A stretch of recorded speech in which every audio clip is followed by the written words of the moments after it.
မင်္ဂလာပါရှင်ကျမတော့တရားထွတ်တော်ရှင်နေတော့ပြင်တနာပဲဖြစ်ပါတယ်။ခုမိတ်ဆွေများကိုကျမအနေနဲ့ဥပဒေဘုသူတောက်ဝမျှပေးသွားမယ်အကြောင်းအရာကတော့နော်မြန်မာဗုဒ္ဓဘာသာဝင်တူကွယ်လွန်သွားလို့ရှိရင်နော်အမွေရဘယ်လိုစီစဉ်သွားမလဲတဲ့နော်ဒီကောင်းစဉ်နဲ့ပတ်သက်ပြီးတော့မိတ်ဆွေများကိုကျမဥပဒေဘုသူတောက်မျှပေးသွားမှာဖြစ်ပါတယ်နော်အဲ့တော့မြန်မာတလေထုံတဲ့ဥပဒေမှာတဲ့အမွေရှင်တူကွယ်လွန်လို့ရှိရင်ဘသူတွေကအမွေဆက်ခံပြီးတော့အမွေဝေစုဘလောက်ရမယ်ဆိုတာကိုသတ်မှတ်ထားပါတယ်တဲ့နော်သတ်မှတ်ထားပြီးဖြစ်ပါတယ်တဲ့နော်အမွေရှင်ကွယ်လွန်တာနဲ့တပြိုင်တည်းအမွေဆက်ခံခွင့်ရှိပါတယ်တဲ့နော်အဲ့ဒီအခွင့်အရေးဟာလည်းအပီးပိုင်ရရှိတဲ့အခွင့်အရေးဖြစ်တယ်တဲ့နော်မြန်မာတလေထုံတဲ့ဥပဒေမှာအမွေဆိုင်နေရနော်ဗုဒ္ဓဘာသာကိုးကွယ်မှာရမယ်လို့ဆိုလိုမထားဘူးတဲ့နော်ဘယ်ဘာသာကိုပဲကိုးကွယ်သည်ဖြစ်စေအမွေဆိုင်နေဟာအမွေရမှာဖြစ်ပါတယ်တဲ့နော်ဘာသာရေးနဲ့အမွေဆက်ခံခွင့်ဟာတိစားစီဖြစ်ပြီးတော့တဲ့သွေးသားတော်ဆက်မှုဟာအဓိကဖြစ်ပါတယ်တဲ့နော်ကွယ်လွန်သူအမွေရှင်ရဲ့ပစ္စည်းကိုခွဲဝေတဲ့အခါတဲ့အမွေစားအမွေခံတွေအလုံးပါဝင်ဖို့လိုအပ်ပါတယ်တဲ့နော်ဒီလိုပဲကွယ်လွန်သူအမွေရှင်ရဲ့ကျဲတဲ့အမွေဆိုင်ပစ္စည်းများအလုံးပါဝင်ဖို့လည်းလိုအပ်တယ်တဲ့နော်နောက်ထပ်ပြီးတော့အမွေဆက်ခံရမှာဘဲမှုတွေကိုအခြေခံတယ်တဲ့နော်အဲ့တော့အမွေဆက်ခံရမှာနော်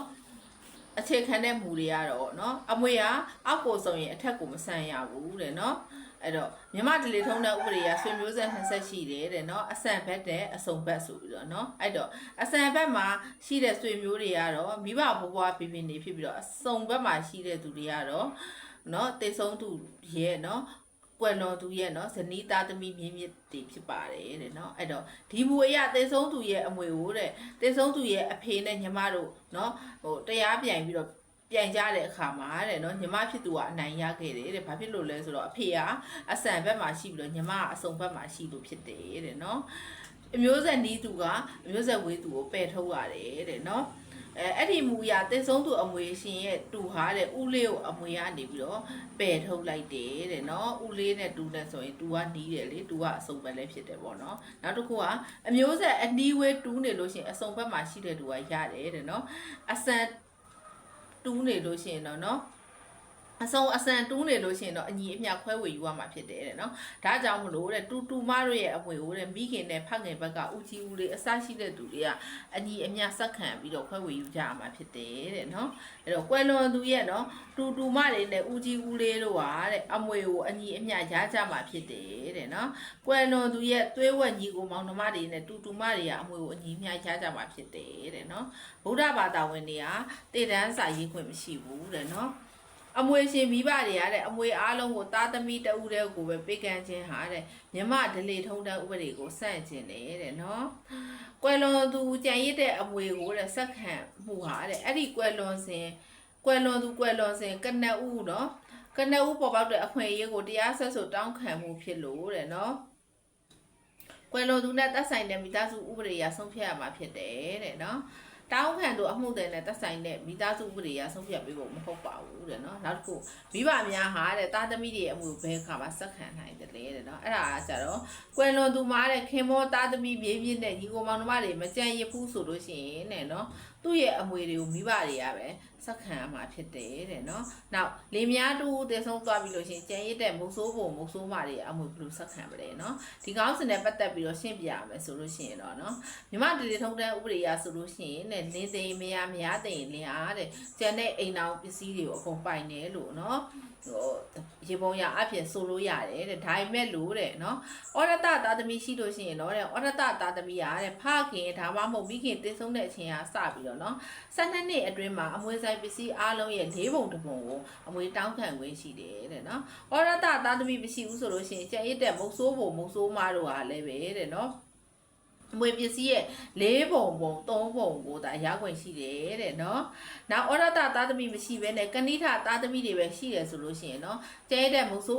မကပဲအမွေပစ္စည်းကိုအကုန်ရရှိတယ်တဲ့နော်သားသမီးရှိတဲ့ကျဲရတဲ့မုတ်ဆိုးမတွေကနောက်အိမ်နောက်ထပ်ပြုတ်မယ်ဆိုလို့ရှိရင်တော့နော်ဒီရှိပစ္စည်းရဲ့ကျဲရပစ္စည်းရဲ့တဝက်ကိုပဲတို့ဆိုင်တယ်တဲ့တဝက်ကိုနော်သားသမီးကိုခွဲပေးရမှာဖြစ်တယ်တဲ့နော်အဲ့တော့နော်မြန်မာဗုဒ္ဓဘာသာယောက်ျားတစ်ယောက်ကတဲ့နော်မိမတရားနဲ့တရားဝင်ကွာရှင်းထားတာမျိုးပြုလို့မထားဘူးဆိုလို့ရှိရင်တော့တဲ့တဦးတည်ဆုံးတဲ့အချိန်မှာကြံတဦးဟာတဲ့အမွေဆက်ခံခွင့်ဆုံးရှုံးမှာမဟုတ်ဘူးတဲ့နော်အဲ့တော့ခရစ်ယာန်ဘာသာဝင်တွေမှာဆိုလို့ရှိရင်တော့အမွေဆက်ခံရေးသားသမီးထင်းထင်းနဲ့ပတ်သက်ပြီးတော့နော် 1925ခုနှစ်အမွေဆက်ခံခြင်းဥပဒေမှာပြဋ္ဌာန်းထားတဲ့အချက်တွေကိုလိုက်နာပြီးတော့เนาะအဲ့ဥပဒေမှာပြဋ္ဌာန်းထားတဲ့အတိုင်းเนาะခရိယာဘာသာဝင်တွေကတေတန်းစာရေးပြီးတော့ပစ္စည်းကိုထိမ့်သိမ်းနဲ့အမွေခွဲယူမဲ့တာသမီเนาะထိမ့်သိမ်းမယ်ဆိုတဲ့အချက်တွေเนาะကိုဒီတေတန်းစာထဲမှာထည့်ရေးပြီးတော့မှားကြားနိုင်တယ်တဲ့เนาะတေတန်းစာမရေးဘဲနဲ့เนาะမရေးရဘဲနဲ့တေဆုံးခဲ့မယ်ဆိုလို့ရှိရင်เนาะတဲ့เนาะတေသူရဲ့အမွေကိုမရဒါမှမဟုတ်လင်းယောက်ျားဒါမှမဟုတ်တေသူရဲ့ဆွေမျိုးတွေကပဲအမွေဆက်ခံခွင့်ရှိတယ်တဲ့เนาะကွယ်လွန်သူဟာတေတန်းစာမရေးဘဲတွင်ဆုံးသွားလို့ရှိရင်တော့မိုးဆိုးမဟာတေသူရဲ့အောက်အဆက်အနွယ်တွေရှိရင်အမွေရဲ့သုံးပုံတစ်ပုံကိုရရှိမှာဖြစ်ပြီးတော့တဲ့เนาะအောက်အဆက်အနွယ်တွေမရှိဘူးဆိုလို့ရှိရင်တော့မိုးဆိုးမနှစ်ပုံတစ်ပုံကိုရရှိပြီးတော့ကျန်တဲ့ပစ္စည်းကိုတဲ့တေသူရဲ့ရွှေမျိုးသားချင်းတွေကအမွေရရှိမှာဖြစ်တယ်တဲ့เนาะအဲ့တော့တေသူမှာဆွေမျိုးမရှိလို့ရှင်တော့မုတ်ဆိုးမကเนาะအမွေတစ်ပုံလုံးကိုเนาะကျန်တဲ့အမွေအကုန်လုံးကိုဆက်ခံရမှာဖြစ်တယ်တဲ့เนาะအစ္စလမ်ဥပဒေအရဆိုလို့ရှိရင်เนาะတဲ့အမွေဆက်ခံနိုင်တဲ့အခွင့်အရေးဟာတဲ့အမွေရှင်တေဆုံးတဲ့အချိန်ကနေစပြီးတော့ပေါ်ပေါက်ပါတယ်တဲ့เนาะအဲ့တော့အမွေရှင်ကွယ်လွန်တဲ့အချိန်မှာအမွေဆက်ခံခွင့်ကိုတဲ့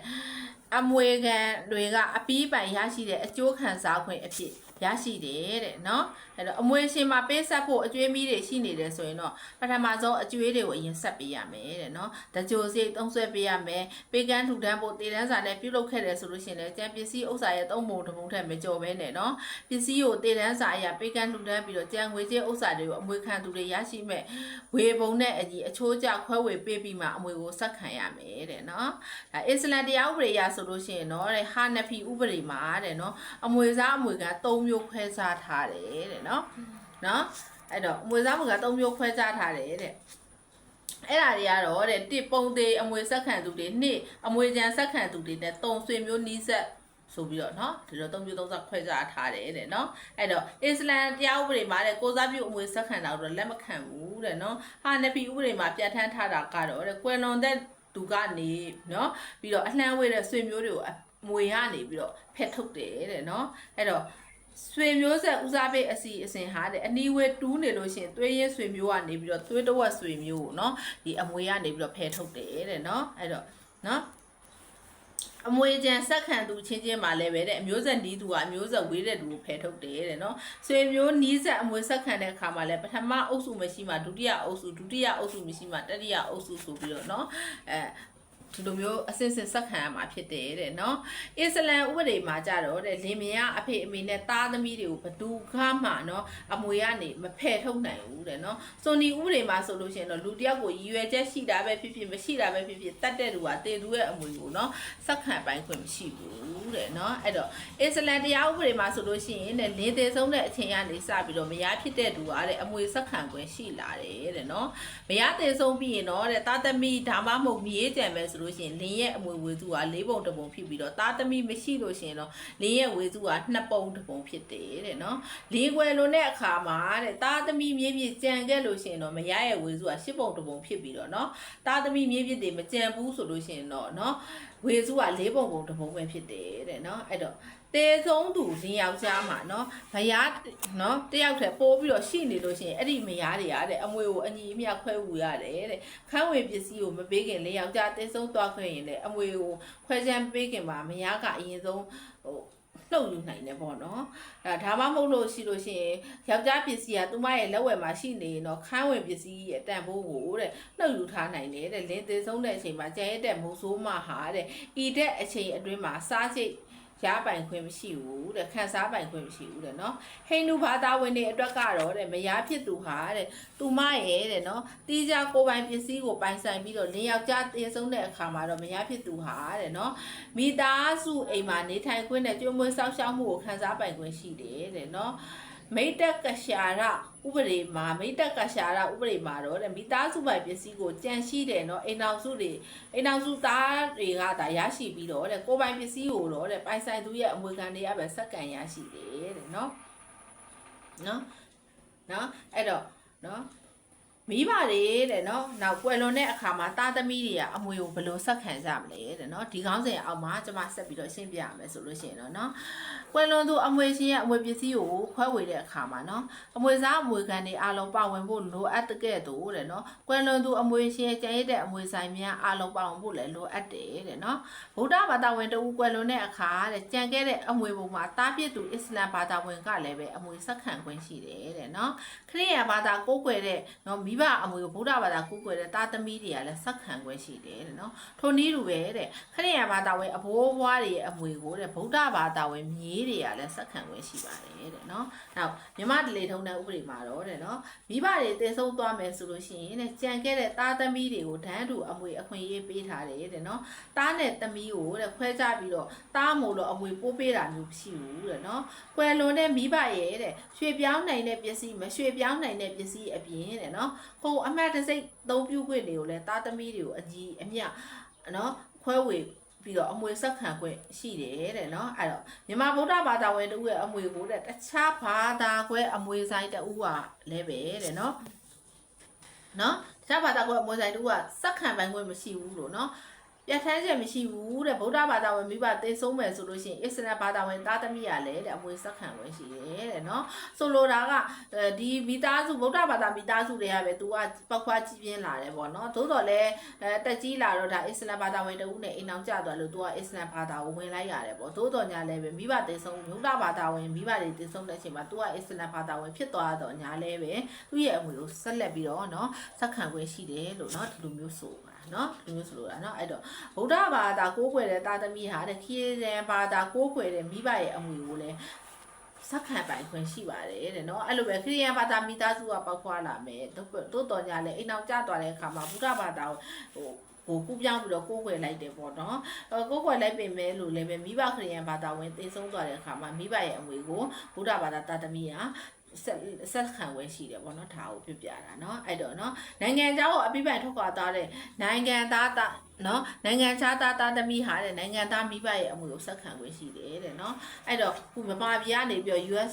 ကိုထွက်သွားတယ်ဆိုပါဆို US မှာเนาะနိုင်ငံသားခံယူလိုက်တယ်ဆိုပါဆိုသို့တော်လည်းเนาะဒီမြန်မာပြည်ကမိဘတိမ်မောင်းွယ်လုံးသွားမယ်ဆိုလို့ရှိရင် तू က US နိုင်ငံသားခံယူထားတယ်ဆိုတော့ညာလဲဗမာပြည်ကနော်မိဘရဲ့အမှုကိုဆက်ခံဝင်ရှိတယ်လို့နော်ဒါပြောဆိုထားတာနော်အဲ့တော့မြမဒလေထုံးတဲ့ဥပဒေမှာတဲ့နော်မိဘများကျန်ရတဲ့အမွေမှာအမွေဆက်ခံဝင်ဆုံးရှုံးတဲ့အခြေအနေမရှိတဲ့သားသမီးတွေကိုတဲ့အမွေခံအဖြစ်ကနေပြီးတော့မဖယ်ထုတ်ဘူးတဲ့နော်မြန်မာဗုဒ္ဓဘာသာဝင်မိသားစုမှာတဲ့နော်သားသမီးကိုဩရတသားသမီးနော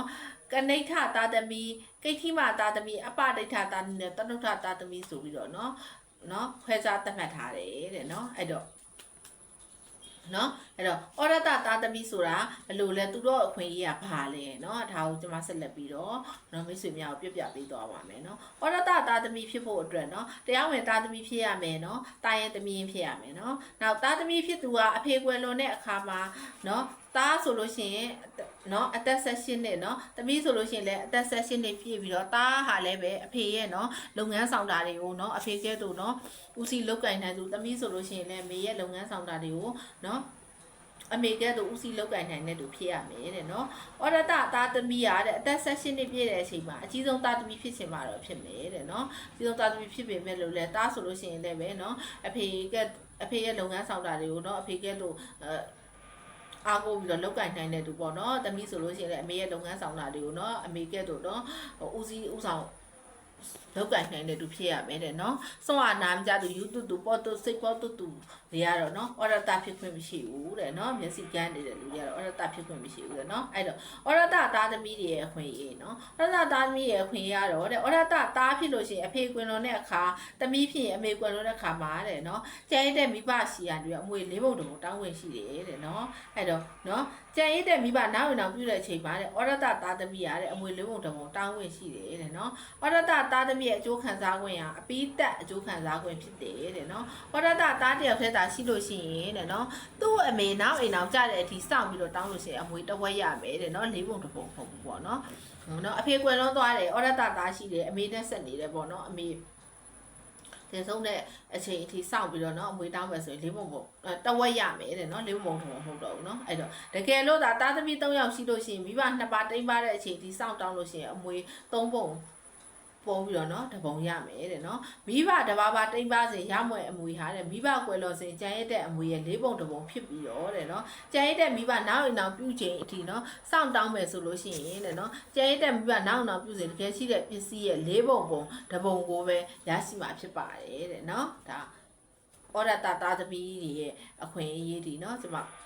ရှင်းပြပေးသွားတာပါเนาะဒီ